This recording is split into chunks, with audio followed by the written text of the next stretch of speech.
কলকাতার কফি হাউসের নাম জানেন না বাংলাদেশ ভারতে এমন মানুষের সংখ্যা হয়তো হাতে গোনা।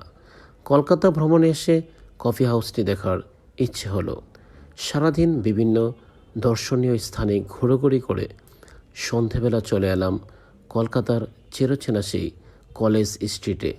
ঠিক যেন অনেকটা ঢাকার নীলক্ষেতের মতো রাস্তার দুধারে সারি সারি বইয়ের দোকান সাজানো, ক্রেতাদের উপচে পড়া ভিড়।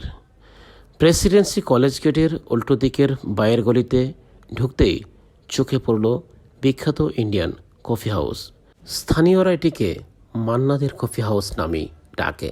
ভবনটি বেশ পুরনো, সিঁড়ি বেয়ে দোতলা দিয়ে ভেতরে প্রবেশ করে চমকে উঠলাম। অডিটোরিয়ামের মতো বিশাল রুমটি লোকে লোকারণ্য, সবাই গল্প আড্ডায় মত্ত, চারিদিকে হইচই হইচই রব। বসার মতো একটি আসনও খালি নেই, তাই সাথে আসা বন্ধুদের নিয়ে চলে গেলাম তৃতীয় তলায়। এখানে অবশ্য বেশ কয়েকটি টেবিল ফাঁকা। একটি টেবিলে আমরা বসে পড়লাম, কফির অর্ডার করলাম। কিছুক্ষণ পর মাথায় পাগড়ি পরা ষাটুর্ধ একজন বেয়ারা কফি নিয়ে এলেন।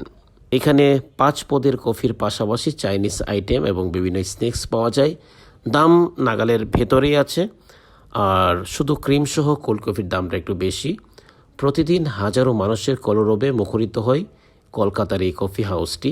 নিকটতম স্কুল, কলেজ, বিশ্ববিদ্যালয়ের ছাত্রছাত্রীরা ছাড়াও লেখক, সাহিত্যিক, গায়ক, রাজনীতিবিদ, ব্যবসায়ী ও বিদেশি পর্যটকরাও আড্ডা জমান এখানে। উত্তর কলকাতার বইপাড়া কলেজ স্ট্রিট চত্বরে এই হাউসটি অবস্থিত। কফি হাউসের নাম কিন্তু শুরুতে কফি হাউস ছিল না, এটি ছিল বিরাট আকৃতির একটি হল যেখানে মানুষ জমায়েত হতো।